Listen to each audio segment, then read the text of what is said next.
Assalamualaikum warahmatullahi wabarakatuh. Baiklah, kami dari kelompok 2 akan menjelaskan tentang pengertian tes, jenis-jenis tes, dan contoh-contohnya.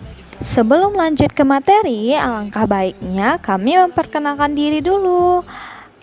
Kami dari kelompok 2 beranggotakan 4 orang, yaitu Lydia Puspitasari, Mohandisa Muskir, Nakwanisa, dan Putri Mayangsari. Nah, materi yang pertama yaitu pengertian tes. Apa sih pengertian tes itu? Baiklah, silahkan tonton video ini ya. Oke, pada kesempatan kali ini saya akan menjelaskan tentang tes. Jadi istilah tes ini tentu sudah tidak asing lagi di telinga kita. Jadi apa sih itu tes? Oke, tes itu sendiri merupakan suatu alat atau prosedur atau bisa disebut juga dengan cara yang dapat digunakan seseorang untuk mengetahui atau mengukur kemampuan seseorang dalam suasana tertentu dengan mengikuti cara dan aturan-aturan yang sudah ditentukan. Jadi ada pula yang disebut dengan tes hasil belajar. Kalau tes hasil belajar itu tentu saja berhubungan dengan proses pembelajaran, terutama di jenjang pendidikan. Jadi tes hasil belajar ini adalah sekelompok pertanyaan atau tugas-tugas yang harus dijawab atau diselesaikan oleh peserta didik dengan tujuan untuk mengukur kemajuan belajar peserta didik tersebut. Jadi, secara ringkasnya dapat saya simpulkan bahwa tes ini merupakan alat atau prosedur yang digunakan untuk mengetahui kemampuan atau kemajuan dari suatu proses yang dilakukan oleh seseorang untuk kedepannya bisa diperbaiki dan dimaksimalkan lagi.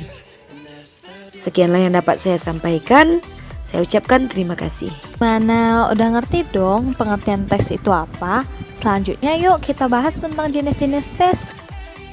Baiklah, saya akan menjelaskan tentang jenis-jenis tes. Jenis-jenis tes dibagi menjadi jenis tes dari segi bentuk pelaksanaannya, dari segi bentuk soal dan kemungkinan jawabannya, dan dari segi fungsi tes di sekolah. Dari segi bentuk pelaksanaannya, tes dibagi menjadi 3. Yang pertama, tes tertulis.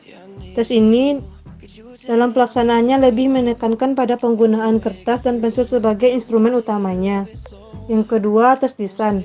Tes ini dilakukan dengan pembicaraan atau wawancara tatap muka antara guru dan murid. Dan yang ketiga, tes perbuatan.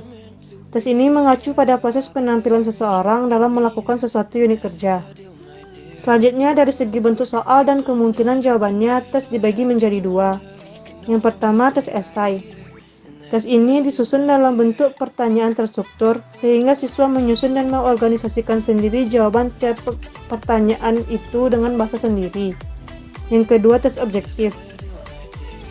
Tes ini disusun sedemikian rupa dan telah disediakan alternatif jawabannya.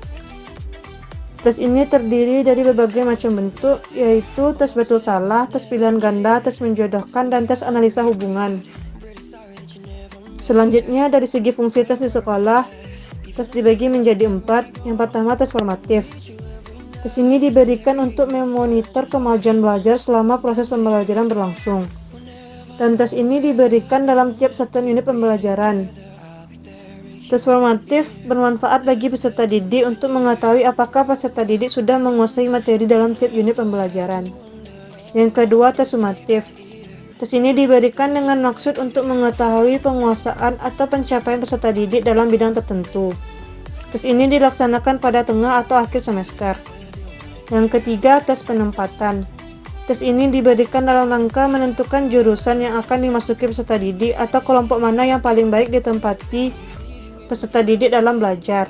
Dan yang keempat, tes diagnostik. Tes ini digunakan untuk mendiagnosis penyebab kesulitan yang dihadapi seseorang, baik dari segi intelektual, emosi, fisik, dan lain-lain yang mengganggu kegiatan pelajarannya. Baiklah, itu yang dapat saya sampaikan. Terima kasih. Ternyata jenis-jenis tes tersebut dibagi 3 ya, dari segi bentuk pelaksanaannya, dari segi bentuk soal dan kemungkinan jawabannya, serta dari segi fungsi tes di sekolah. Untuk kita lebih paham lagi tentang jenis-jenis tes, ayo kita masuk dengan contoh-contoh tes. Baiklah, selanjutnya adalah contoh dari tes. Contoh dari tes ini terbagi menjadi 3. Yang pertama segi pelaksanaan, yang kedua segi bentuk soal dan kemungkinan jawabannya, dan yang ketiga segi fungsi tes di sekolah.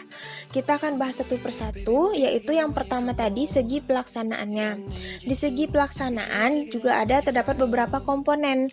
Yang pertama adalah tes tertulis. Berarti kita tahu kalau tes tertulis adalah kita mengerjakan soal dengan cara yang ditulis. Nah, di sini ada contohnya. Untuk mengerjakan satu unit rumah dibutuhkan waktu 36 hari dengan 12 tenaga kerja. Berapa waktu yang akan dihabiskan bila menggunakan 24 orang tenaga kerja? Nah, untuk menyelesaikan soal ini kita harus mencari jawabannya dengan tulisan gitu. Jadi kita akan menghitungnya. Di sini udah ada pembahasannya, yaitu 36 hari itu tadi katanya 12 tenaga kerja. Nah, kalau untuk X hari itu 24 tenaga kerja. Nah, berarti kita mencari nilai X dengan cara dikali silang. Nanti kita akan mendapatkan jawabannya, yaitu selama 18 hari. Selanjutnya adalah tes lisan. Nah, tes lisan berarti lebih banyak menggunakan verbal. Nah, contohnya yaitu wawancara tatap muka antara guru dan murid. Atau misalkan kalau di sekolah itu gurunya memberikan pertanyaan, nanti muridnya dipanggil satu-satu ke depan, terus nanti muridnya akan ditanya. Nah, bentuk pertanyaannya biasanya tidak perlu menggunakan terlalu banyak hitungan gitu. Jadi misalkan dia akan menanyakan rumus, misalkan nih rumus Pitagoras apa gitu. Nanti muridnya akan menjawab secara verbal gitu. Atau misalkan yang saya tulis di PowerPoint yaitu bentuk tetap adalah sifat dari benda apa. Nah, jadi muridnya akan menjawab secara verbal. Selanjutnya adalah tes perbuatan. Untuk tes perbuatan berarti penampilan seseorang dalam melakukan suatu unit kerja. Berarti kalau untuk tes perbuatan ini akan ada praktek namanya nanti. Nah, misalkan di sini nih soalnya memperagakan apakah suatu bangun datar merupakan jaring-jaring kubus atau bukan. Nah, nanti siswanya itu akan menggambarkan bangun ruang dari kubus itu dalam bentuk lukisan gitu, atau nanti dilukis dengan dengan alatnya jangka atau mistar gitu. Terus selanjutnya adalah segi bentuk soal dan kemungkinan jawabannya. Nah, yang ini cuma ada dua komponen. Yang pertama itu tes esai. Kalau untuk tes esai berarti tes yang disusun dalam bentuk pertanyaan terstruktur dan siswa menyusun atau mengorganisasikan sendiri jawaban tiap pertanyaan itu dengan bahasa sendiri. Nah, berarti kalau untuk tes esai pada matematika itu akan nanti diberikan soal. Nah, siswa tersebut akan menjawabnya tanpa ada pilihan-pilihan jawaban yang akan dia pilih gitu. Jadi kalau untuk tes esai ini ada contohnya, diketahui matriks berikut. Matriks A-nya 2, 1, 3, 2, 4, 1. Tentukanlah 3A katanya. Nah, kalau misalkan kayak gini kan kita nanti akan mencari secara langsung jawabannya. Tanpa harus ada pilihan-pilihan yang akan kita sesuaikan atau kita cocokkan nanti. Nah, jadi kita langsung aja di sini 3. Berarti kalau katanya tentukan 3A, berarti 3 dikali oleh matriks A tadi yang ada dalam PowerPoint yang ini. Nah, nanti dapat hasil akhirnya yaitu 6, 3, 9, 6, 12, dan 3. Oke, selanjutnya adalah tes objektif.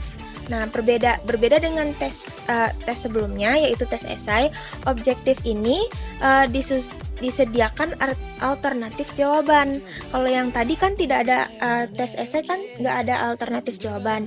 Nah, untuk tes objektif itu ada alternatif jawabannya. Nah, di sini contohnya jika A TI dikurang 2J tambah HK dan B T ditambah 2 dalam kurung dikali dengan I ditambah 2J ditambah 3K. Jika A sama dengan min B, maka vektor A dapat dinyatakan. Nah, nih, dapat kita lihat di sini ada beberapa alternatif jawaban yang akan kita pilih. Nah, kalau misalkan kita tidak sesuai dengan alternatif jawaban yang telah disediakan, maka kemungkinan jawaban kita adalah salah gitu. Oke, selanjutnya adalah segi fungsi tes di sekolah. Yang pertama adalah tes formatif. Kalau untuk tes formatif berarti dia memonitor kemajuan belajar selama proses pembelajaran berlangsung.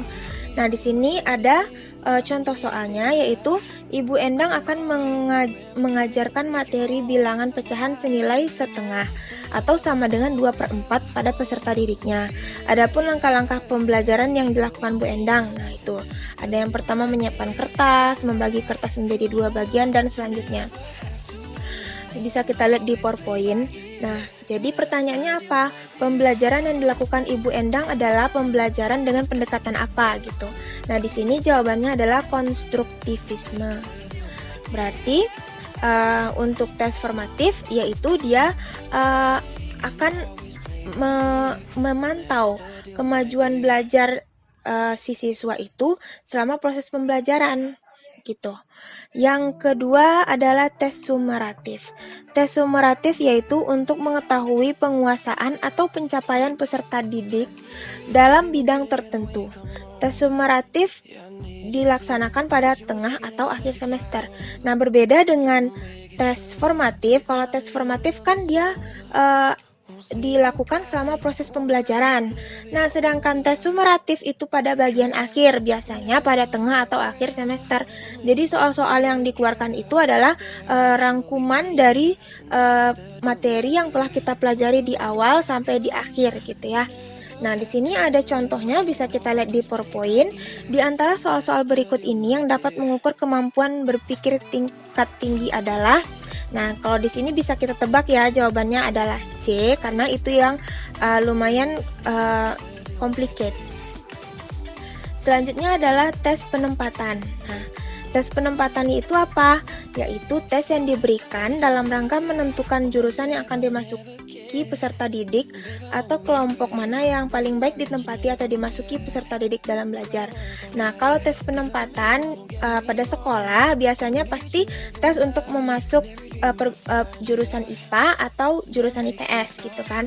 Nah, nanti kalau sebelum kita masuk ke jurusan IPA atau IPS, kita akan dites dulu. Nah, kalau misalkan kita benar-benar kuat di bagian eksak, maka kita akan masuk ke IPA. Dan kalau misalkan kita kuat di bagian hafalan, maka kita akan masuk ke IPS. Nah, soal-soalnya itu juga disesuaikan. Untuk bentuk esai perlu dipertimbangkan berat ringannya di antara item soal tes yang didasarkan pada tingkat kategori aspek yang diungkap maupun lingkup bahan yang digunakan untuk mengungkap aspek tersebut. Kalau untuk tes objektifnya yang jelas atau ragam soalnya sama, yaitu cara memberikan nilainya lebih mudah dibandingkan dengan seperangkat tes objektif atau yang jenis atau ragam tesnya berbeda.